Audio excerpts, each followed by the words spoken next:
Okay, everyone. بسم الله والصلاة والسلام على رسول الله صلى الله عليه وسلم. رب اشرح لي صدري ويسر لي أمري واحلل عقدة من لساني يفقهوا قولي. Welcome everyone to the second book club of the Crusades through Arab Eyes, authored by Amin Ma'louf. Last time we had stopped at the point where Qilij Arsalan, the Roman Seljuk Sultan, had lost his city of Nicaea to the combined forces of the Eastern Romans and the Franks, both because of his underestimating of the combined forces' size and regularity in terms of the army. It was a regular army, not an army of peasants, like the first wave of invasion, and because of the intense rivalry that was taking place in Anatolia between the Muslim rulers, the Turkish Muslim rulers especially. So there were two main strong dynasties ruling there in Anatolia. One was the Roman Seljuks, of course, and the other was the Danishmend dynasty. So as I mentioned, Qilij Arsalan lost his capital of Nicaea. It was besieged by the combined forces of the Romans and the Franks. He realized that it was impossible for him to break this siege because of the difference in war style that we mentioned last time, because the Franks were highly sophisticated in their way of defense. So they were mainly defensive, so that they wore armor from head to toe. Their cavalry wore armor from head to toe, and their mounts even wore armor. So it was especially difficult for him to break through. After that, he determined that his most valuable asset was not the cities he was able to keep, because let me remind our listeners and readers that the Turkish tribes and the Turkish warriors were essentially steppe empire people, meaning that they were on horseback day and night. They were very sophisticated in that kind of war style, and they were fast warriors. They had their own tactics of feigned retreat and hit and run, that kind of thing. So speed was of the essence, and they were always, what can you say? They were always on horseback. They could, they used archery was one of their main, was one of their strongest assets. So just to sum up this point, the decision was made by Qilij Arsalan that it was more important for him, after he had determined that that his family was safe. It was more important for him to keep the warriors, to keep the army intact, than to keep the city, because the city was just recently acquired by his father. So it wasn't like a lifetime ago. It was very, very near. So cities come and go in his own logic, and I think it was the right decision to make. And so what he did is that he moved his capital from Nicaea to Konya, which is further to the east and more central in Anatolia.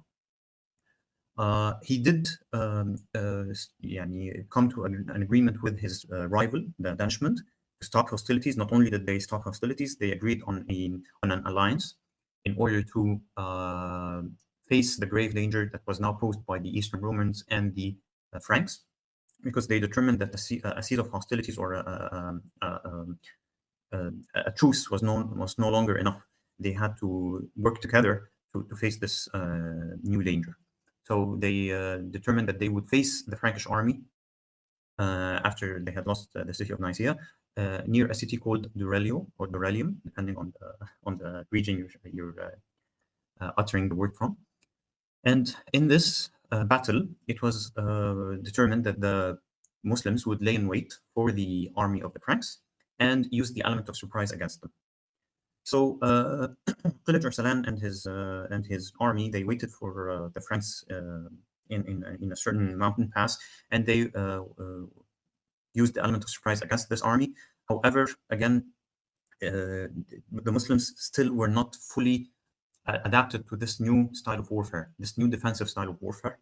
So at the beginning of the battle, some of the Franks' army had sustained losses, but it was apparent that this wasn't enough, because again the armor of the Franks was very strong, and so many of the arrows that were shot by the Muslim army simply deflected, And it was also determined, or it was also found out, that this army was not the entire Frankish army. So another second army was coming. So Khalid Arslan and his army, or his generals, found out that this was merely a reconnaissance, or more of like a vanguard of the army, not the entire army. And so they thought to themselves that if this was just the vanguard, then we would have serious trouble. This kind of armored troops is not going to be easy to deal with. And it was, yeah, it soon came apparent, because the Muslim cavalry engaged with the Frankish cavalry, and they did sustain a lot of losses on their side as well. So having a second component of the army made things seem worse for Khalid Arslan. And to make things even worse, a third contingent of the army appeared behind the Muslim forces. So the decision was made again by Khalid Arslan to retreat, and it was more of a panicky retreat, so to speak, so that even his treasury was left on the battlefield.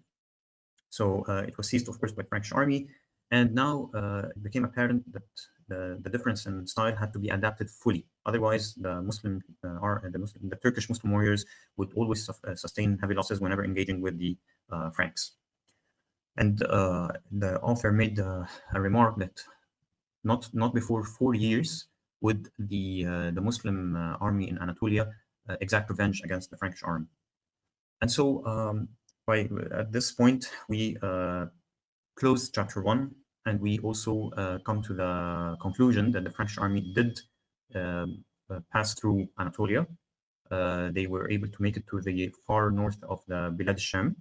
So they reached Antioch, or the outskirts of Antioch, which was held by an Utapek called Yarisian. And before we move on to Antioch, I would just love to hear if our speakers have any comments about this particular incident. Tabarakallah Feek. We really appreciate the summary. Just one of the things that stood out to me very, very briefly was just as you pointed out, the kind of warfare that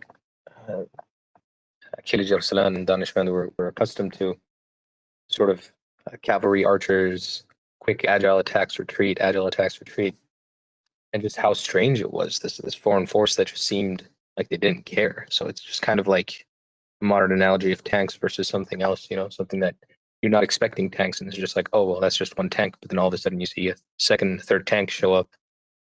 I can only imagine actually the fear that the generals at that time would have faced, to have hatched such a plan and to have been so assured, to have had what they thought was the upper ground, only to see that their calculations were entirely flawed and wrong. SubhanAllah.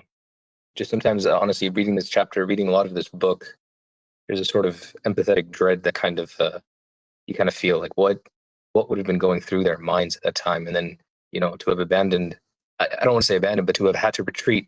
But then, as we know it towards the end of the chapter, to have seen or have known that much of your army met their demise because of these tactics. I can scarcely imagine the kind of burden that would have been. And it was just something that came to mind when thinking about the end of this chapter. Yeah, absolutely, brother. I mean, the element of surprise was. I mean, you could extend this to comment or to make a conclusion regarding the whole first invasion of the Faranj. So the element of surprise was. It took all of the Muslim rulers in the region, all of the Muslims in the region generally, it took them by surprise. So it was a surprise in terms of who those people were coming from, where they were coming from, and it was a surprise in terms of their war style, their heavy armor and that kind of thing. So yeah, and it did help a lot in the way they were able to access Bilad al-Sham and to acquire cities. Karim, Brother Karim, please, you raise your hand. Yeah, it's a great point, exactly this one, and I wouldn't say it's just the surprise, but I think it's a lot of like kind of psychological warfare. You feel like like realistically, the Arabs or the rulers of that time, they could have immediately destroyed them. Like they didn't have the numbers, they didn't have the economy, they didn't have like the resources. Like these people who came, the French, they could have been eliminated from the start, right? But you can feel that there is this, as you said, psychological paralysis, kind of like, who are these barbarians, these, blonde guys with long hair? Like, I feel a lot of it was just psychological rather than realistically somehow, physical or material strength or. Yeah, so that was just a point that I wanted to highlight, that sometimes we are defeated just by our perception of something rather than the reality of something, right? So I think that the rurals of that time should have been, more based, or should have tried to be more grounded in the reality rather than in what was being made up in their heads. Absolutely, yes, for sure. Some narrow interests, unfortunately, did take precedence over the eminent threat that was the French. And again, many factors can be attributed to that. The first of which, the cultural superiority of the Muslims, for example, because the Muslims at this point in time, they were the most superior culture on the planet, I believe. They had reached a level of what could you say, cultural supremacy over all the other cultures. They had translated the sciences from every other region. They had explained them. They had added their own ideas to them. Maybe political fragmentation was there, but cultural homogeneity was rampant throughout the Muslim world, meaning that you could have easily lived in any place in the Muslim world and didn't feel that there was any significant change aside from that this place was ruled by Fulan and this place was ruled by another person, and that was it. But culturally speaking, it was the same all over. Aside from of course, the environment differences or the geography differences or the norms of this place or that place.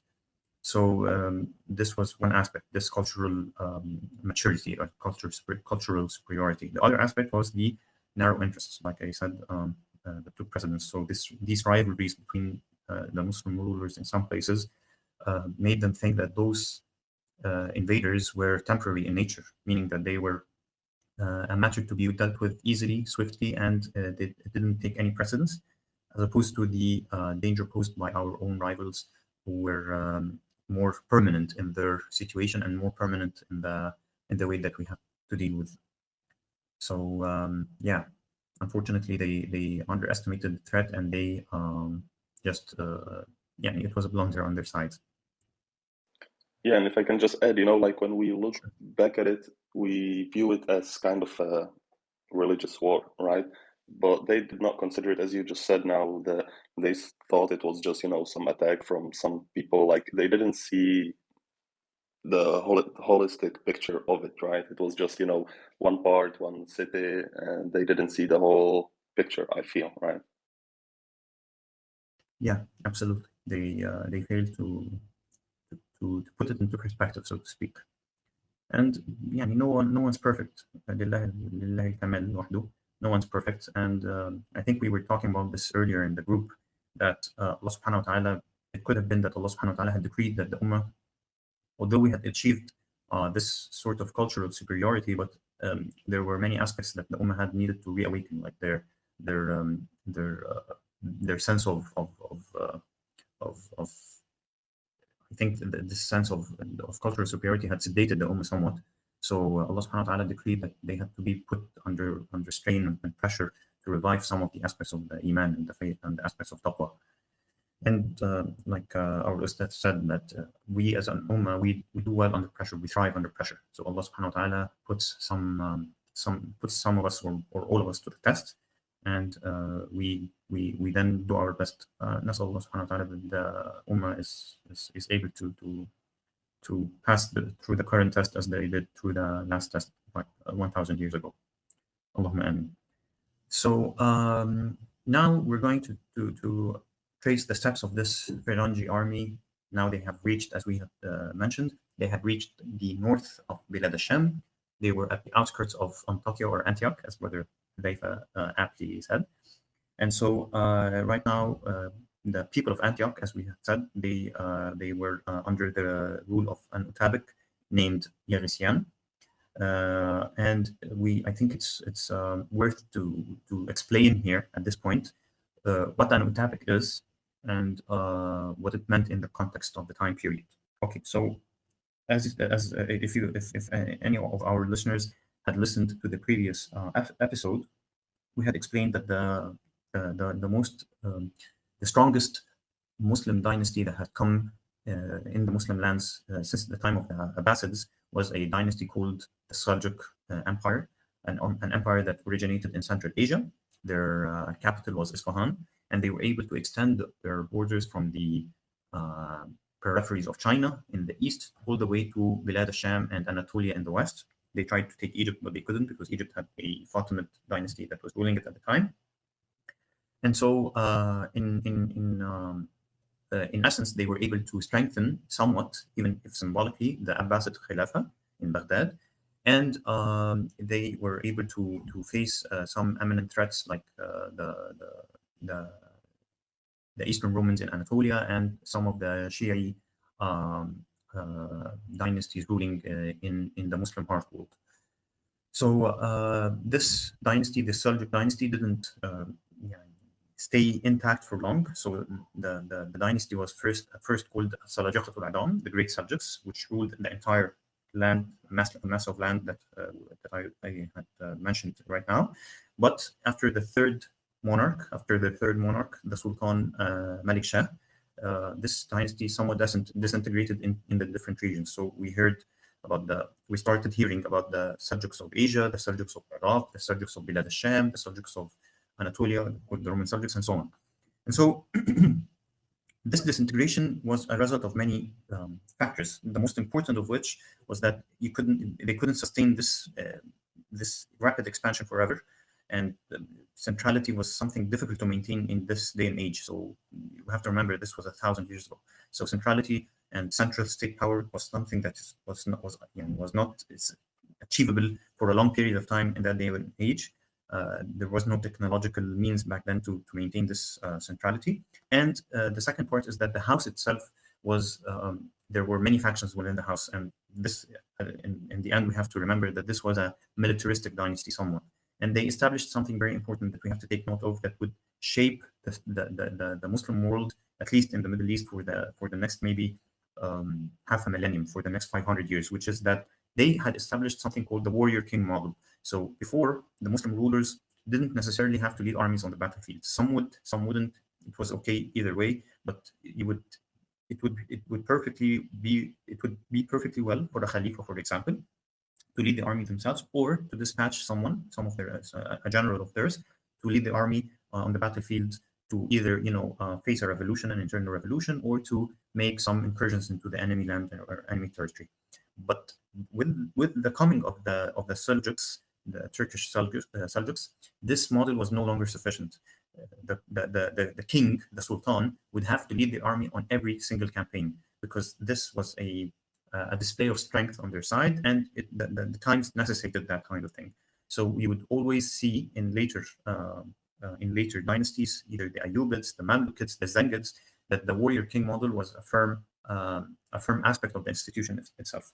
The second thing is that because of this nature of the dynasty, it being militant or militaristic, to be more accurate, many of those emirs and many of those sultans would die on the battlefield. And this meant that many of the children of those monarchs or children of those emirs would be orphaned at an early age. And so in order to mitigate this crisis, so to speak, those sultans and emirs would assign some tutors for their children, who would take care of those children and raise them and qualify them to lead the state on afterwards when they are to hold the state affairs and have them lead the state afterwards when they would come of age. And those tutors would be called utabik. Okay, of course, because power is very what would you call seductive. Those utabiks would usually marry those children's mothers, and they would then take power for themselves, and then they would bequeath those states or those titles or whatever they have acquired to their own children, their own blood children, from their own progeny. Yeah. And so those utabiks would be some of the main traits of the era, the Utabakiyya. So this was an era in the Muslim Middle East. So when we, of course, talk about, for example, the Zengids in Bilad al-Sham, the writers of the time would refer to them as Utabikiyat Bilad al-Sham, the Utabiks of Bilad al-Sham. And of course, the same could be said about the Ayyubids, maybe somewhat less, but it's perfectly plausible to call them that as well. So this is the origins of the word Utabik and the origins of the title itself. And so whoever was holding a city in Bilad al-Sham was an Utabik. It could be the city of Antioch, which is our main focus for today. So it was under an Utabik named Yaghisian, who had served the Seljuk house for many years. But eventually he took the reins of power into his own hands, and he held the city of Antioch. The second thing is that Antioch had been had changed. It had changed rulers for much time, for many times in a very short period of time. So they had been in Muslim hands first, then they had been it had been conquered by the Eastern Romans, and then it had been taken back by the Seljuks in 1084, and then it was now under invasion from the Franks back in 1099, which meant that this change of rulers meant that the city was itself unstable. However, the city had very strong walls. It had around 360 towers to boast. It had a strong garrison. It was not the largest garrison there was, but I think 6,000 to 7,000 soldiers meant that it was a very strong garrison. And if you add that to the walls, then you had nothing to be afraid of. And Yaghisian knew that very well. Also, it's worth mentioning that this city boasted around 200,000, a population of about 200,000 people back in the heyday of its cultural thriving in the Roman, the unified Roman Empire. But now it merely boasted about 40,000 people, which meant that there was a lot of space within the city itself. And this meant that there was space for agriculture within the city walls. They didn't have to leave the city to plant their food. So this all added to the advantage of having the ability to withstand a siege or a prolonged siege for a long period of time. So Yaghisian was, in fact, in a very strong position. There were many indications that the siege and the unfortunate eventual loss of Antioch could not have taken place. Well, Allah subhanahu wa ta'ala had decreed that this had happened. And so when Yaghisian knew from his from his spies that the French army was on their way, he began immediately to send delegations to the different rulers of Bilad al-Sham to seek their assistance. To seek their assistance in helping him withstand this Frankish army. And I can complete, but I would like to hear if our beloved speakers have anything to add about Antioch before I continue about the situation in Bilad al-Sham at the time. Yes, just as some. Are we getting into the siege of Antioch, or you just mean context of Antioch? As we talk about the siege from the Frankish siege, one of the things that really stood out to me was, I'm probably going to butcher the pronunciation. I know it's a Turkish name. Yaghisian, I believe. I know in Arabic text it's Yaghisian, so it gets confusing for me. But any Turkish listeners, forgive me. What I found very interesting was how he was thinking ahead of, like, okay, as you mentioned, it seems to be an impregnable city. About 12,000 meters, I think it comes like 2 farsakh is how long the walls were, which is like 1.2 kilometers. That's I don't know for any American listeners or British listeners. Let's do some really quick calculations. About 0.8 of a mile, I think. So it's very long. But obviously, if there's any internal disrepute or any discord within the ranks, anybody that's manning the turrets or the walls let the enemies in. So one of the things he did, which I found very interesting, was he sent the Christian residents out on some tasks, because I think by this point in time there was some whispers and some word of, okay, this Frangi army is marching eventually to Philistine, to Palestine. That was their stated goal, at least from some of the spies and this is what had been told to even Khalid Arslan back in oh subhanAllah, I'm forgetting the name of the city. But by this point in time, that was kind of known, right? So their understanding was that, okay, maybe the Christians will be on the side of the front. So just in case, he sent them out to do a task, and then before they came back, he didn't let them back into the city, and he told them that, like, Antioch is yours, but you're not allowed back in because you need to leave it to me until I've figured out how to deal with the front. I just found it very telling, because they asked him, like, who's going to protect our women and children? And he said, I will. Like, I'll take care of them for you. No harm will befall them. And I just found that to be the kind of nobility that, even despite something in wartime, which is going to be such a hard decision to make, but it demonstrates his nobility. And it's the kind of nobility that, even before this and after this, is entirely foreign to the Firanj. This is something we don't see at all, this kind of nobility from the Firanj. So I just wanted to point that out as something very interesting. There's a bit of foreshadowing there too. The reason he did this was to avoid any internal issues, and a bit of foreshadowing. Eventually, the downfall of Antioch does come because of some treacherous treason. Absolutely. Yes. And this is a very interesting point to make. Thank you so much for bringing it up. So we have to put into context that citizenship was not an existent, what would you call, was not an existing concept back then. And so it was only natural for the Christian residents of the city of Antioch to be to come under the suspicious eyes of Yarisian, because at the end they identified themselves as Christians whose ultimate loyalty belonged to the Eastern Roman Emperor, and that they were what would you call the I think it's the people in the church. It has a certain terminology that I'm not sure of. So they were like the people of the church of the Eastern Orthodox Church, the Eastern Orthodox Christian Church. And so here's what Brother Hudayfa is pointing out, which is that he wanted to mention how the Muslim leaders would treat their Christian citizens, so to speak, in contrast with the way the Christian leaders would treat their Muslim citizens throughout the world. There's a huge difference. So they did come under the suspicions of Yazian, but he did the least amount of damage to them and to their families. So he just told them that I need you to be outside the walls, and the Faranj won't hurt you because, so to speak, they are coming to rescue the Christians, so they didn't need to fear them.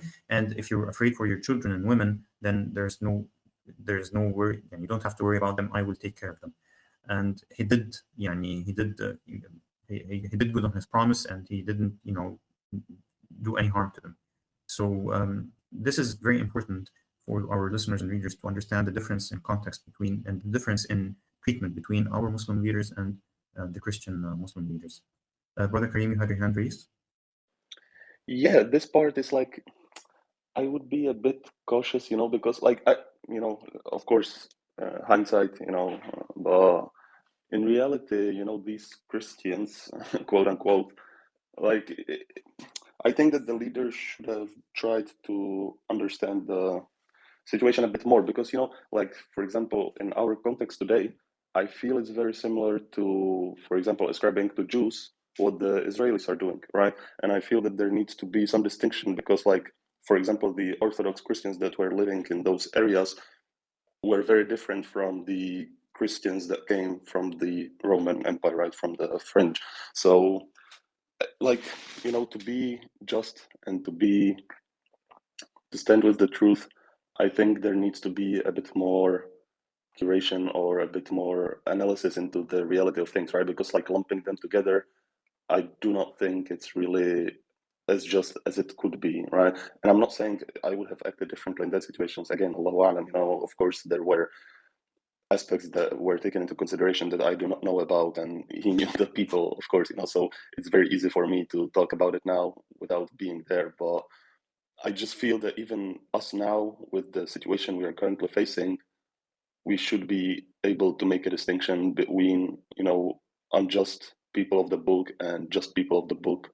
And I think in that situation, there was a bit like assumption that their loyalty will be immediately with the oppressors, whereas I do believe that the Christians themselves that were living there felt loyalty more to the Muslims that were, taking care of them and how they behaved with them. Like, even the Christians, when those French came, they were like bewildered, like, what are those barbarians? Those are not Christians, right? And as we will see later on in, Jerusalem and so on. But yeah, that's just my point. Like, to be fair and to take something from it for today's time, I do believe that maybe it's not with Christians nowadays, but more about, the Jews and how we view them.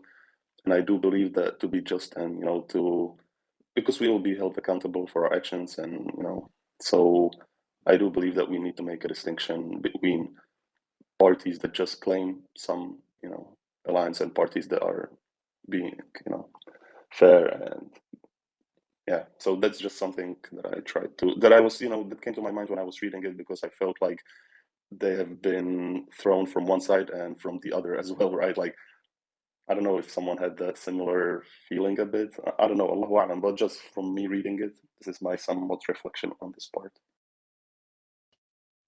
Absolutely, Brother Kareem. Yeah, and you made a very interesting point. But again, you have to remember our Ustad's very earliest comments in this space, which is that those rulers were not malaika, they were not angels, right? So they had to act within the real politic context of the time, which meant that they had to take the precautions, they had to make some what we might call grotesque actions. Although to be very honest, this was the least grotesque action that they could take against some, not all of their Christian citizens at the time. I mean, I have to remind our audience that the Christian families within the walls and the Christian men outside of the walls, they were not harmed. The only people who harmed them and killed them were the Piranj. But the Muslims, they didn't do anything to harm any of the Christians outside the walls or inside the walls. So lumping them together wouldn't be the most accurate word, but yeah, he putting them under his suspicious eyes. Of course, it could have been, yeah, some other actions could have been taken. Although to be honest, Allah Alam, what else could have been, yeah, what other actions could have been taken by Yasin? And you have to know, you have to understand that this was a desperate man at a very desperate time. So yeah, I believe that he handled it pretty well, given the context and given the circumstances. But of course, right now, first of all, we have the benefit of hindsight. And second, we also understand that sometimes lumping together your own residents with the external enemy could actually backfire and harm the cause that you are defending instead of, achieving the greater good. So thank you so much, Brother Kareem, for your thoughts on this. Really appreciate it. Brother Hudayfa, I'm sorry, I know your hand was raised for a long time. Sorry. No, la bas, no worries. Just to sort of dovetail off of what you both were saying, and to remind you of that word that you were looking for, the term, I believe it's Nazara, or adepts of the Nazareth Christians. Because just to contextualize, as you were mentioning, as well as Brother Kareem was saying, it's a well-received point. But I also sort of fall a little bit more in the camp of thinking this was actually him acting out of a degree of nobility, because the Romans, the Byzantine Empire, this, I believe, seated in Constantinople at this time, what was Constantinople at the time as well. And this, we're talking about these events contemporaneous to these events. They originally had Antioch, and the Seljuks took it over. And they had always said that, look, well, this is our city, we're going to get it back, which is why Yarisian, he had mentioned to the Christians, this is your city, but you have to let me take care of it. So he actually affirmed that, look, this is your city. I have no intention of borrowing you from it, but I need this sort of security, because he thought maybe their loyalties would lie towards the Byzantine forces. Now, they weren't actually necessarily Byzantine forces, but he had no real way of knowing that. That would have been the most astute conclusion for him to draw based off of induction and deduction, that's what this was. But what I also want to add just to that point of noting out the nobility of him just being like, we'll take care of your families, and he did, was also how later on, and then we'll off one Brother Omer, just a little bit later on in sort of what happened at the siege of Antioch, Yaisian had spies that would infiltrate the Frangi camps and report back to him about what was happening. Most of those people were those same local Christians that he had said, you cannot come back into the city, and they did this to curry favor with him, which is just testament to his nobility and the fact that they knew that he would be receptive to it. They wouldn't have done that if they had felt like, okay, now I can turn against this man by like saying this thing, sort of playing double agent, going back to him, but actually reporting back to the Firanj about certain things. They still wanted to be with him in Antioch. So I think they even well understood why he did the things that he did and appreciated his caretaking of their families, their women and children. So just something to point out there about maybe sometimes we sort of anachronistically think of how things could have been done, but like every place has a way to speak. There's a way to carry yourself in every time, and so every time dictates the affairs. And those times are just, I think, a little bit different from how we perceive things in this day and age. Yeah, absolutely, Brother Hudayfa. And well, yeah, just I think we can add this final point before we move on, unless any of our other speakers would like to add, is that well, I personally don't know if there's any way we can understand the true motives behind those Orthodox Christians spying on the Falange camp. So again, we have to be realistic. So we in Middle Nation encourage the adoption of radical realism in our takes.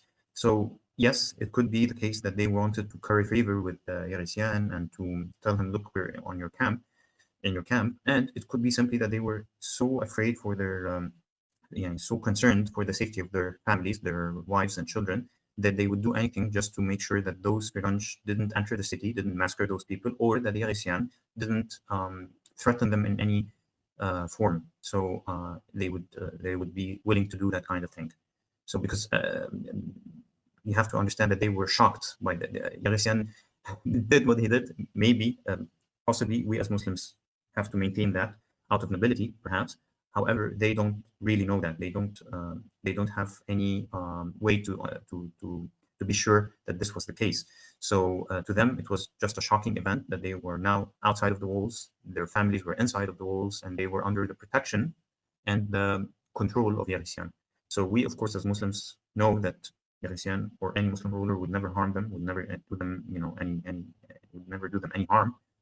But they didn't necessarily have that confidence. The only confidence that they had is that they had been with the Muslims for a very lengthy period of time. So yeah, that could be reassuring. But this is a war. We're in a time of war. So many of the long-established concepts really do get shaken in times like these. So the true motives, to me at least, are still, under the hood, because no one really knows what was going through those men's minds. Okay, so I think we can move on. So yeah, so the as Brother Hudayfa mentioned, the Yarisian, the Otabek of Antioch, had come with a scheme by which he was able to keep the Christian men, the Christian residents of Antioch, out of the city, because he had suspicions about their true loyalties. And so now the Firanj were there. They laid siege to the city, and they were, the siege of Antioch began. Earlier, Yarisian had sent his son, Shams ad-Dawla, to the different rulers of Bilad al-Sham in order to ask them for immediate military aid in order to face the Firanji army. Now, the context in Bilad al-Sham was a bit, sad. So, as we mentioned, there was a house in Bilad al-Sham, an overall arching house in Bilad al-Sham called the Seljuks of Bilad al-Sham. But the strongest rulers of Bilad al-Sham were two brothers. They were the sons of Tutush ibn al-Barsalan. They were the grandchildren of al-Barsalan, the second monarch of the great Seljuks. So al-Barsalan had two sons, Malik Shah, the last great Seljuk, and another son called Tutush, his brother.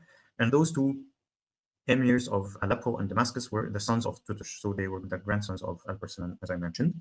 So the elder son was called Ridwan, and he was the ruler of Aleppo. And the younger son was called Duqaq, and he was the ruler of Damascus. Now, one would think that those two brothers would have at least amicable relationships, but unfortunately, upon ascending the throne of Aleppo, Ridwan had had three brothers, one of which was Duqaq. And upon ascending the throne of Aleppo, Ridwan feared that those brothers might challenge him for the throne, so he ordered the three of them to be executed.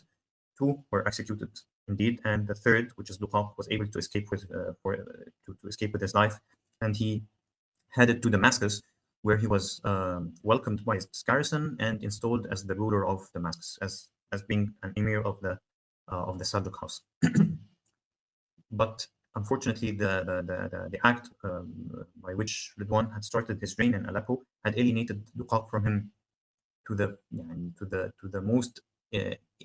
most conflicting type of relationship. They couldn't stand each other's guts, those two, because Ridwan feared that always Duqaq was looking for the throne of Aleppo, and Duqaq was always fearing that Ridwan would simply kill him and seize Damascus. And of course, as our listeners might now have reached the conclusion, was that this deeply weakened the front in Bilad al-Sham, to the point that when Yaghisian sent Shams ad-Dawla to first to Duqaq in Damascus, because he had very serious concerns about Ridwan's intentions in Aleppo. He feared that Ridwan would want to extend his own power over Antioch, and so he reckoned that asking Duqaq first, or for Damascus first to come to his aid, since Damascus was further, this would lessen the what would you call the aspirations of Duqaq's takeover Antioch. Although he had been the father-in-law of Ridwan, this didn't mitigate any of his fears. So he first sent to Duqaq in Damascus, and Duqaq was very afraid of leaving his city of Damascus undefended and taking his army out to aid Antioch. He feared that Ridwan would use this advantage or use this opportunity to take Damascus in his absence. So he would go out in aid of Antioch, but at the first sign of trouble, when he first met the Firangi army that was executing some forays to get food and to get food and supplies, although Duqaq, the ruler of Damascus, had the numerical superiority and the element of surprise on his side, he made a blunder and he couldn't capitalize on those elements at all, and he lost some of his men, and that was more than enough for him to retreat back to Damascus. So that meant that he was essentially leaving Yaghisian's aid. He didn't come to his aid, which of course boosted the morale of the Firangi, but at the same time it drove despair into the people of Antioch. So upon failing to receive Duqaq's aid, now Yaghisian had to make the humiliating request for aid from his son-in-law, which is Ridwan, the Emir of Aleppo. And so Ridwan, of course, kept Shams ad-Dawla, Yaghisian's son, in his court, and he kept asking him why didn't they ask for Duqaq's help and that kind of thing, because he knew. And of course, Shams ad-Dawla had to grind his teeth and take all of the insults, all of the hidden insults, and just keep up with Ridwan's sarcasm, because they needed his assistance. And on the other side, Ridwan had to provide assistance, because the Firangi were now starting to make incursions into his own lands, because Aleppo was less than 3 days march from Antioch, so they were very near to his own possessions. And so he understood that not helping Yaghisian was essentially going to hurt him as well. So he provided, he got his army out in order to provide assistance to Yaghisian. But again, he made some strategic errors and some military strategy errors, which also caused the Firangi to win the battle before it even started with Ridwan. So again, despite the numerical superiority and despite having the advantage of the terrain, both Ridwan and Duqaq failed to counter the Firangi siege of Antioch. And again, this boosted the morale of the besiegers and drove despair to the hearts of the besieged. And so Yaghisian was now left all alone. He realized that none of the rulers of Bilad al-Sham, because those were the two strongest rulers of Bilad al-Sham, the only remaining ruler in the Muslim lands that was able to help him was the ruler of Al-Mosul, which was the pearl of the region of Iraq. It had the resources, it had the economic resources and the economic thriving that would enable its emir Qarbuta from assisting him. And that was the context by which we can explain why Bilad al-Sham was not in a situation where it could help Yaghisian in his defending of the city from the Firangi, at least from the side of Bilad al-Sham. Of course, some interesting points to make here is that there came together several factors that eased the invasion of the city, and we have to understand that the besiegers, they suffered famine, they suffered extreme weather conditions, and they were in the danger of encirclement, but subhanAllah, none of this helped lift the siege of Antioch. The internal conflict in the Seljuk house and the military and the rising rivalries and constraints between Ridwan and Luqaq, all of that helped turn the situation for the Franks' favor, at least from the point of view of the Bilad al-Sham's rulers. Before we move on to Kharbuka's campaign, does anyone want to add anything to that from our beloved speakers?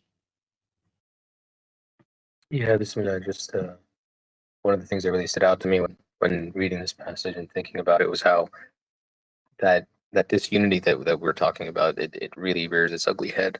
And that just thinking even of contemporary context, just thinking about the value of having unity when facing a common enemy and how to the diplomacy that's necessary to make it clear that this is a common enemy. I think at that time you had Luqaq not necessarily seeing it as a shared threat, maybe just saying, hey, this is something that you have to deal with over there in Antioch. Why do I need to get involved? And even the same thing with Ridwan, he was not at all interested in any sort of loyalty or alliance.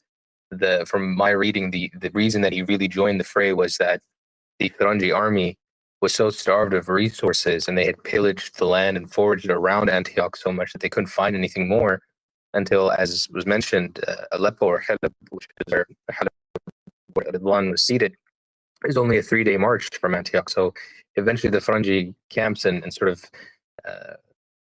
squads, cavalries, the words are failing me, but they had reached into lands that were his domain and had started to forage and pillage. And so then when he felt his land threatened, he said, oh, let me get in on this. But even then, you see how without that firm conviction of needing to face this enemy and having a loyalty and having a unified front, there's these waswas, these whispers, these superstitions, these unnecessary, unfounded thoughts get into the brain, which is what, at least in the reading, this is a characterized, obviously, telling of history, this book by Amin Marlouf, but the way that it's portrayed, they were just so fearful of what they had heard of these well-armored and knighted, sort of brutal fighters that even though they had the numerical advantage, and if they had just stood their ground front and back, they would have probably defeated the front right there. Without any conviction, this spineless man, he just retreats. And so, just thinking in contemporary context, I think of how oftentimes we have calls of like, hey, we have to fight this enemy or that enemy, but if there is internal disunity, that those plans will crumble from a realpolitik perspective. And so that's where I see some of the diplomatic efforts, and I see some of the things that I know a lot of people in contemporary context are quick to dismiss of, oh, this is just more words, this is more this, hey, you're just doing a summit here, you're doing that. But having that level of unity is key and crucial to be able to then, with a unified front, attack, whether it's militarily or diplomatically, however the attack is to be made against a common enemy. That unity is going to be one of the key foundations upon which that's going to either succeed or fail, is how I read a lot of this. Yeah, that's a great point. And exactly like when you look at it, right, you appreciate how much the Muslim world is united now compared to those times, right? Because subhanAllah, like, I'm not saying that people don't have, states don't have their interests and they don't have their own spheres of influence and they don't want to, expand on that sphere of influence. But it makes you really appreciate that, subhanAllah, the times we are living in, this unity that we are seeing among the leaders of the Muslim world, it's something beautiful and something to be appreciative of, right? Because when you compare it, it's always good to compare these things with different periods because people always romanticize the history and how we were, united under the Khilafah and, all of these kind of rhetorics, right? But when you look at it, like, was it really how it is in your imagination, or is the reality now even more pleasing than what the historical fantasy you have in your mind, right? Because when actually reading history and seeing how it went, it wasn't how you imagine it, right? It's not, this fairy tale that people have in their mind. And even in that time, it's very interesting that there was a khilafah. There were actually two khilafahs, so it's not like there was no khilafah and only khilafah would solve it. No, there was a khilafah. There was a khilafah in the Fatimid state in Cairo, and there was a khilafah of the Abbasid dynasty in Baghdad.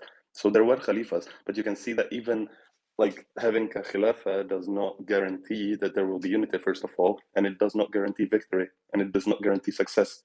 So for us today, having what we have, even though we might not call it Khilafah, it's something much better than when we even had Khilafah and, you know, the state was disarray, right? So, subhanAllah, I think that people, when reading these kind of times and the history, they really need to reflect on today's situation and appreciate what has been built and where we are and how united we are and how, you know, diplomatic we are, and subhanallah, the efforts, how they are coordinated, and it's just amazing, right? So I think, you know, we should really be appreciative of the times that we are in compared to different times that we're in the history. Absolutely, brother Sadaif and Kareem, you guys both made some excellent points there. So yeah, I mean, the context definitely matters. This lack of unity, this lack of vision, and this lack of seriousness in confronting the situation definitely led to some long-term damage dealt to the Muslim heartlands. That's, you know, there's no way around that. And if you got, if any of our readers read like the Christian sources or the Farangi sources, like now, or no, not now. And alhamdulillah, this is getting destroyed destroyed as we speak. You will see in the Farangi sources, just like the Zionist sources, that they it was against all odds and that kind of thing. No, he simply found a very suitable environment for that kind of occupation to take place. If the environment was not suitable, you could never have achieved what you had achieved. It's as simple as that. Because back then, as now, the numerical superiority was for the Muslims, but the lack of unity in some parts, even the lack of unity during the Farangi occupation was what caused it. And right now, the relative weakness of the Muslim states against the West is what allowed it to happen. So this this what would you call it? This against all odds kind of story is really, it's very unrealistic, and it's simply not the case. So alhamdulillah, this propaganda campaign right now is getting lifted, and alhamdulillah that our current Muslim leaders are achieving what we can call the most cohesive interaction amongst them in a very, very, very long time, maybe since the inception of the modern nation state model. And maybe the only time that this was achieved was during the 1973 war, when the Muslim leaders were really working together in harmony. So alhamdulillah. So does any of our speakers have anything to add? Yeah, I think just to sort of dovetail off of that point, when we talk from the realpolitik perspective, as our brother Kareem very rightly pointed out, just thinking about it in a contemporary context, it becomes even more crucial just what gets said and why it gets said to highlight a common enemy and to highlight the barbarism and the savagery of a common enemy. So, for example, in current context, I don't recall the exact wording used, but I came across some derision. Some people sort of mockingly were talking about how after the bombing in Qatar, that some people from Qatar were saying something along the lines of, look, we like had some relationships, sort of open borders to some degree. We like allowed some of your people in. Look at what you did. Like, this is how you repaid us. But the point there is not, I don't think they were actually that surprised. And I believe that it was calculated and it was allowed. Why? So that they could say this, so that the rest of the people can hear and see, look, these people say one thing, but do something else. And this is how evident it is. And this is to a country that quite clearly has not been an aggressor in that conflict in any way.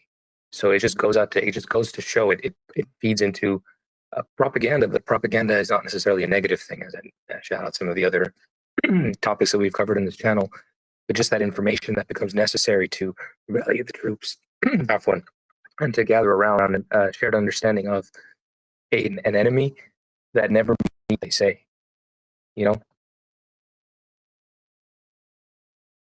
Yeah, absolutely. We had established this early on, maybe during the first episode. Our listeners will recall the famous quote by the historian Tacitus, which is, "You Romans create a desert and call it peace." So this is not a contradiction on their side. They really have this different psyche. It's a psyche different from the entire world, which is that they, when they say peace, they don't mean peace like we mean peace. It's not the same. They essentially mean subjugation, domination. They essentially mean a desert on our own side, and a thriving farm on their side. And so this is how they act, this is how they think, and this is how they behave. So alhamdulillah that even now the entire world and the real international community, not the West, which is the United States, Europe, and Canada, and Australia, and that kind of thing. No, 190 something countries are coming to the conclusion that the West is just a plague to the entire world, to the entire planet, and they can't be possibly serious about their quote unquote their statements. All of their statements are just to hide something or to achieve some hidden goal. They never mean the same things as they never say the words and have the same meaning that we have in our own minds. Yes, Karim, please. Yeah, and I don't want to like say alhamdulillah for what happened at that time, but I think that our leaders understood the lesson, right? And that's the most important. Like the history should be as a lesson for us, right? Whether so I think that alhamdulillah, compared to what it was, it's completely different, and we understood who we are dealing with already at that time, right? And as you just mentioned, they are the same, as they were 1,000 years ago, right? Their approach is the same, their barbarism is the same. So you can see that the mistakes that were done 1,000 years ago have been mitigated and have been avoided by the leaders currently, right? Which is alhamdulillah.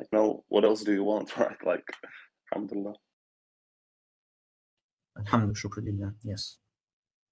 Okay, so moving on, inshallah, unless any of our speakers have anything to add to that. So now we move to Kerbuka's campaign in order to aid Antioch. Kerbuka, the Utabik of Mosul, and now we understand the word Utabik and the origin of the word and the context within which it operates. Kerbuka was the Utabik of Mosul. He could field a strong army, relatively 30,000 strong, and he moved out from Mosul to the aid of Antioch. However, he wasn't doing it out of pure Muslim ghira, so to speak, aiding our Muslim brethren, solely at least. So he had aspirations in Bilad al-Sham, which is perfectly fine. From a perspective of intentions, of having intentions, that's more than fine. The problem is, as we shall see, the way with which he dealt with the situation and how he made his intentions known.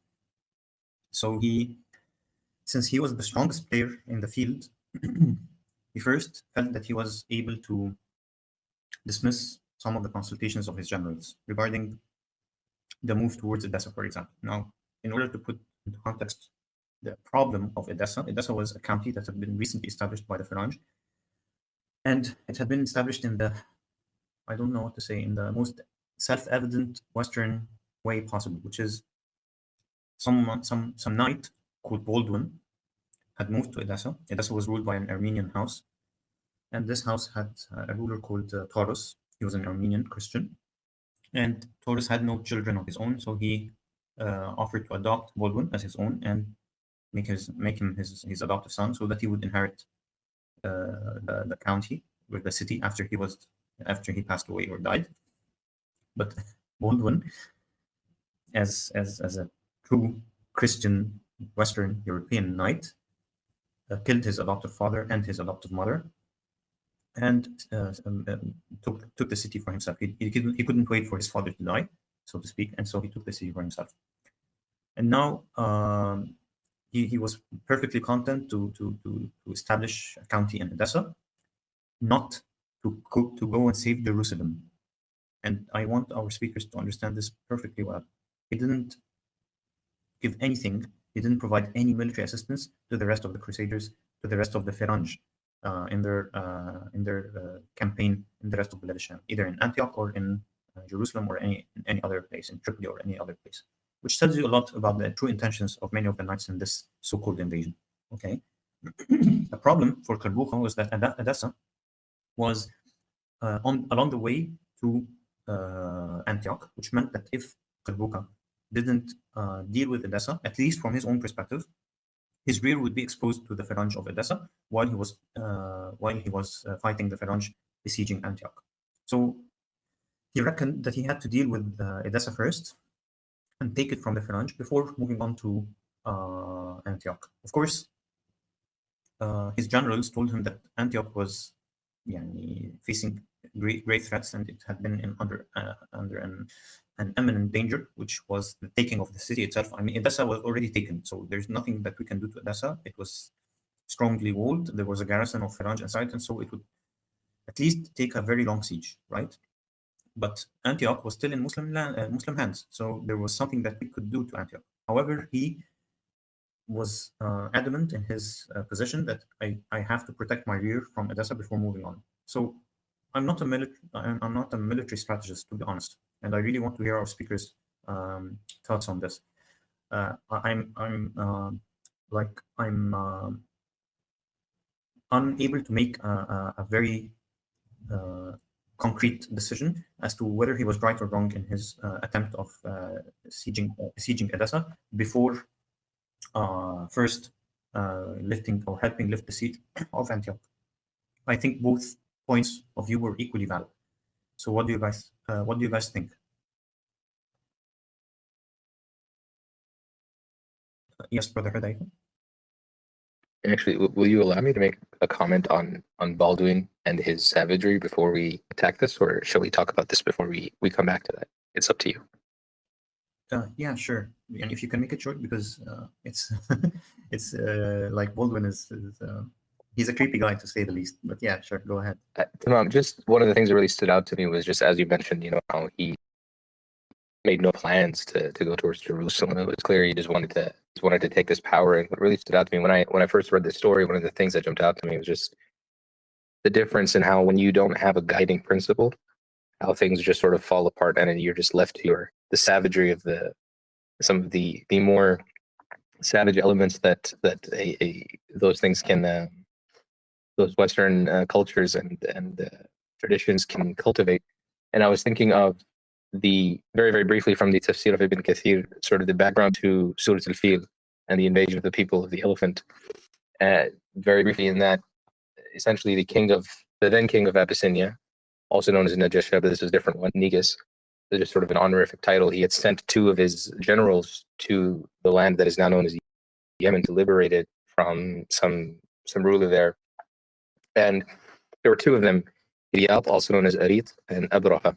And when they finally liberated it, what did they do? Instead of just liberating it and just taking control of it, running back to Negus, they turned their 2 armies against each other. And they said, now who's going to rule this place? So there was obviously instantly treachery, just like with Balduin, how he, curried favor and then just slaughtered the people. And what I find very interesting about that one is, in the case of Ilyat and Abraha, they said, okay, let's just fight one-on-one instead of pitting our armies against each other. So they agreed to that. When Ilyat got the upper hand and injured and wounded Abraha, one of Abraha's spearmen came in and finished the job for him in, again, a sort of disloyal, dishonorable manner. And so I was just thinking of that sort of infighting and the seizing of power for no reason other than that, while abandoning the end goal. That's what I was thinking of when I was thinking of Balduin. So I just wanted to sort of put that out there as a sort of corollary that I noticed. And then to attack to respond to your question, also briefly, Middle Nation had shared, I believe Brother Kareem would have shared this map that sort of contextualizes and places a little bit of where Edessa was in the path from Mosul to Antioch. So it does sort of make some sense to be worried about being attacked from the rear. But then, at least in the book, we're given the advice of the emirs, which makes a lot of sense, which was look, they only have 3,000 soldiers. We have tens of thousands. They're not going to dare to attack us. And as we know, perhaps with hindsight, the man was not very interested in it anyway. He just wanted his seat of power. I can understand why there would be some fear of that, because the tactic that the Muslims wanted to use, for example, with Ridwan and Yaisian, that was the tactic they wanted to use, just a pincer movement, flank them from the front and the rear. But I can also see how it seems like maybe he thought, oh, there's only 3,000 people, I can just take this city, and that would become a seat of power for me, and that will allow me to exert some influence over Aleppo, Halab. So this kind of speaks against the disunity, the fact of just wanting to rush to the aid of Antioch just wasn't quite there. Because Ridwan was a troublesome character, as we will continue to learn. So I can see how that might have been a bit of the motivation. Of course, we don't know for sure. I'm reading into things here. But what seems to me like would have been a more prudent tactic, at the least, would have been to deploy some people in the rear or have them stationed just in case there is any affront coming from Edessa. And then they can be prepared and send word to the rest of the army that could maybe return, because they had enough people, it sounds like, to actually do that. Maybe just have a sort of floating scouting unit or something. But I guess I'm not a strategist either, but that's the first thing that comes to mind of how that could have been tackled. So because of the fact that he stayed there for 3 weeks and delayed for so long assistance to Antioch, which was in dire need of it, it seems to me to be more of just a sort of I don't want to say lustful, power lust, but it seems like he just got sort of shiny object syndrome. It's like, oh, is this a possibility now? Because again, it would have helped exert influence over the troublesome Ridwan.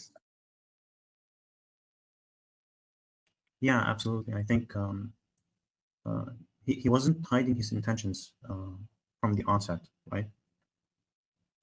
He was adamant to make everyone know that he was the boss, since he was able to field the largest army. And again, this is not in of itself a problem. How you handled yourself in front of the other emirs, and how you handled yourself in front of the generals, and how you presented your arguments. The most successful statesmen in history were the ones who were able to convince their subordinates of their vision and make it their own, right? Even if they had unvirtuous intents. That's not, because again, in the end, we are all humans, and we're not perfect. We're not malaika, right? But the best statesmen were the people who were able to navigate the corridors of power in subtle ways in order to achieve what they want without having that kind of behavior erupting. So Kerbuka was able to alienate his own generals, and by making his intents known, he was able also to alienate the emirs of Bilad al-Sham, Ridwan and Duqaq, right? Which will be apparent in the quote-unquote battle that took place in front of Antioch, right? Because he asked the emirs of Bilad al-Sham to assist him in the campaign, but he didn't really ask. It was more of an order. And again, they couldn't say no because he had a stronger army. But that kind of relationship, the situation was very dire, because now Duqaq, the emir of Damascus, was secretly scheming, telling the other emirs and the other generals that this guy is here to stay, and we're better off with the Firunj than with him. So this gives you a picture of what the situation was like within the Muslim camp. They weren't. It wasn't exactly a homogeneous army at all.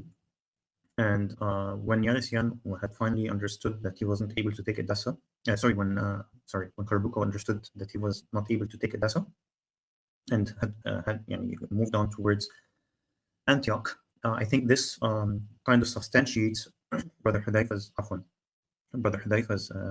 take, which is that if you knew that from the onset you were able to move on to Antioch without having such a grave concern about your rear, then why didn't you move on from the first? Why didn't you move directly onto Antioch? You didn't have to move onto Edessa, because eventually you went there anyway, right? But as I mentioned, him not making his intentions subtle at all and ordering people around and telling them that I'm the boss here, I have the strongest army, that eventually led to the demise of the morale of the other emirs, and feeling that they were better off with the French. Imagine, they felt that they were better off, again, because they felt that the French were something temporary. Even if they took Antioch, that was not a big problem. Antioch was in Christian hands, or in enemy hands, like 15 years ago, so it wasn't really some deeply rooted possession of the Muslim rulers.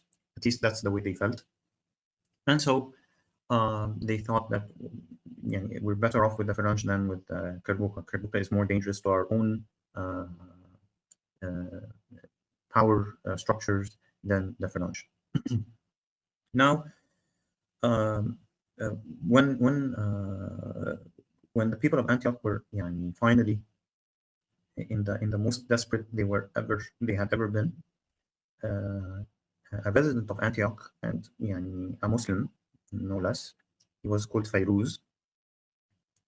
he had a quarrel with Yarisian, and he didn't like Yarisian's behavior towards him, and so he made the decision that he would betray Antioch and show the Firanj how to enter the city. And I think we need to pause here, because this is going to be end for today's discussion, inshallah, before the ultimate plunder of the Battle of Antioch by Qalbuka. So Fairuz, this resident of Antioch, so to speak, by his treachery, he allowed the Firanj within the city. Of course, they massacred the people of the city. They couldn't take the castle or the fortress of the city because Shams al-Dawla, Yarisian's son, was able to hold it with his men. So the Firanj, of course, took the city. They killed everyone, every single one. Okay, and this goes on to prove that if you have a cracked internal front, and if the people are not unified in their vision and in their defense of the city, no matter, I mean, I don't really know what kind of quarrel Fairuz had with Yarisian that would lead him to surrender the city essentially to the Firanj, because it would take. Antioch was retrieved by Tahir Babers, a Mamluk Sultan, I think in 1270 something. Okay, we're talking about 1099. So it was more than 150 years before the Muslims would be able to take Antioch again. So there's a famous word and a famous sentence in Islamic literature, which is لا يؤتى الإسلام من قبلك. And you as a Muslim should be very, very vigilant in your defense of Islam. Don't ever make a mistake of thinking that your own behavior does not affect the entire religion, the entire population of the Muslims, the entire ummah, because you never know. I mean, this guy, this man, Fairuz, takes the wizard, takes the guilt of having Antioch being in enemy hands for more than 150 years. So, no matter how small of an act you believe you're making, whether it be in your work, whether it be in times of war, in times of prosperity, or in times of war, you never know what you're doing, what consequences it might have for posterity. So this man, he even gave his own son as guarantee to the Firanj that he wasn't deceiving them or anything like that. So subhanallah, there's no, I don't have any words to say that. No matter how strong your walls are, treachery will always, will always defeat those walls. So yes, brother Hudayfa, you had your hand raised. Yeah, subhanallah. This part was really, really tough to read. And what was even interesting is just, as you mentioned, he so wanted to prove his point to the Firanj that, hey, I'm not actually trying to deceive you. I'm trying to rat out, I'm being a traitor to Antioch. He, as you mentioned, he gave his own son as collateral. Hey, if I do anything, you can just kill him. Like, what is this thinking? And I know in the text it mentions that it was because he'd been accused of black market trading, and Yaisian sort of slapped a heavy fine on him. I'm gonna be honest with you, it feels like we're missing a lot of context. And I feel like it's one of those things that's just lost to history. Like, what truly motivated this man? Is it really that simple? Because it says that the Firanj offered him gold and land. This man truly have so much dunya in his heart that he was willing to just, for the riches of the world, just betray his people and ultimately lead to the absolute slaughter of the women and children in the city? Because these Firanj were barbaric. As soon as they came in, that's what they did. I don't know. I also remember when I was reading this, I just remember thinking, what became of him? Did they actually follow through with their promise? Did they give him the golden land? Did they just kill him and kill his son? Because that's not beyond the Firanj. But I don't know. There's nothing mentioned here, and I wonder if there's other sources that can be looked into that would give that information. But just to harken back to the earlier point that Brother Kareem was making, and I'd love to hear from him on it, it was, you know how Yaisian had sent the Nazarethan Christians away and said, hey, let me deal with the Firanj. That was the ironic foreshadowing that I was alluding to, that in the end, it was in fact someone from within that betrayed him, which is what he was worried about. He just came from the place he didn't expect, and it turned out that it was ultimately a Muslim. It's one of those things that just really sort of wrenches the heart. And to think of what Yaisian must have thought in that moment is, I mean, it's just truly beyond me, honestly. Yeah, absolutely, Brother Hudayfa, absolutely. Brother Kareem, anything to add? Putting me on the spot. Sorry Habib, I just did too much let's عشان no, يعني, in the end, we hope that, inshallah, may Allah forgive him for, if he was, if he said La ilaha illallah Muhammad Rasulullah, all we can do is pray for his forgiveness. But in the specific context, I think, that's why it's important to understand there are leaders and there are followers, right? And nowadays, with social media, everybody thinks they can be a leader, and everybody has, his own geopolitical takes and what should be done and what not should be done. And this exactly shows us that leaders take into consideration the consequences of their actions, and followers do not consider what are the ramifications of their decisions, right?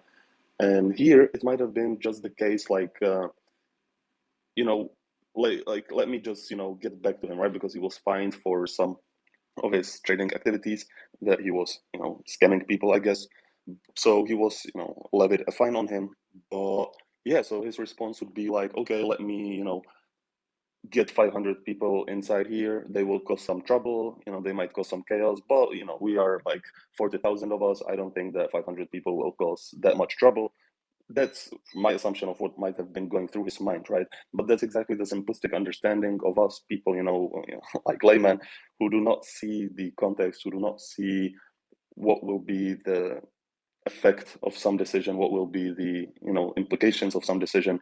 And that's exactly like a great illustration of, of course I'm not gonna go into the treachery and everything, like of course it's condemnable, all of this, but just basically seeing that this guy probably had no idea what he was setting up the next 200 years for, as you said, Brother Omar, like when did we get Antioch back? Like, I do not really think that Fairuz, some guy who was a blacksmith or something, would expect that letting 500 people come through a window would cause a siege for the next 200 years, for his grandchildren, right? So this is a lesson for all of us, even if someone, from a leading position does something that harms you, understand that there are circumstances that you do not see. There are things that if you do, they might cause much bigger fitna, much bigger trouble than what you're basically trying to achieve. So yeah, that's my reflection on this point. Again, he was a Muslim. What he did was a mistake. What he did was bad. I ask Allah to forgive him, inshallah. Allah knows what was in his heart. But from me, what I can take from it is, like I do not understand some steps that are being taken, but it's not my place to decide whether it's correct or wrong, because I do not see all of the context. I do not see all of the ramifications. I do not see the future. So yeah, one should always stay with his ruler, right? We have this in Islam, uh, just ruler is better than a bad ruler, and a bad ruler is better than no ruler. So we have to take this into heart and into practice. It's not just about saying it, but it's about, living by it. And this is the case where we see that the person did not live by it, and we can see the consequences of that, right? So لا تتخذ المؤمنين الكافرين أولياء من دون المؤمنين, right? Surah Al-Imran, and we can see this even nowadays. Like, do not ally people who are against you. These are your enemies, and Allah told us who our enemies are. It's not up to you to decide who your enemy is, right? It's, learn about them, what Allah said about them, and not what you wish to think about them. And it's a great lesson for all of us nowadays. Yeah. So that's from my part everything, inshallah. yeah, I mean, I think there's a symbolism somewhat here, which is that the Muslim emirs of Bilad al-Sham were thinking that they were better off with the Faranj than they were better off with Karbuka, just because he was vain and he had unhidden intentions of being the supreme leader of Bilad al-Sham. And so, because they thought that they could deal with the Falange, which is the same thing that Fairuz thought, right? He thought that I really hate Yarisian's guts so much that I'd rather deal with a Falange than deal with him. So there's some hidden symbolism here, right? Right there, that I can't dismiss out of my head. And you and Brother Hudayfa's points were, mashallah, spot on. You have to always identify yourself with the Ummah, with the Muslim leaders, not steep so low as to provide your own son as collateral, as Brother Hudayfa mentioned. Like, what were you thinking? What exactly were you thinking? I mean, a fine in the black market, so you would surrender your city for that? Subhanallah. I mean, one has no words. So I think we can end the space with that point, inshallah, today. Just a point to our listeners, I really apologize. My throat is failing me today so much. I don't know why. So excuse me if I've been, coughing or taking my time speaking, but for some reason my throat is unwell today. So apologies for that. And another point is that I saw some people requesting the mic, but it is a Middle Nation principle that we only allow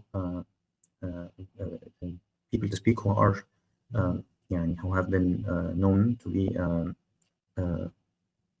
Middle Nation compatible, so to speak. So this takes time. We first have some sort of screening process before people are allowed to speak. So this is not in any way to dismiss to dismiss you or to demean you or to demean what you have, but this is not your conventional kind of space where a free for all. No, it's not like that. We have our own screening process, and that takes a bit of time. But inshallah, if you be patient and you wait, inshallah, you can take your turn and be a speaker among the speakers, inshallah. Thank you all. Please, inshallah, stay tuned for our next discussion, which will take into consideration, which will discuss the eventual fall of Antioch and the atrocity that was committed in Ma'arat al-Nu'man, cannibalism. So stay tuned and see you later, inshallah. Assalamu alaikum wa rahmatullahi wa barakatuh.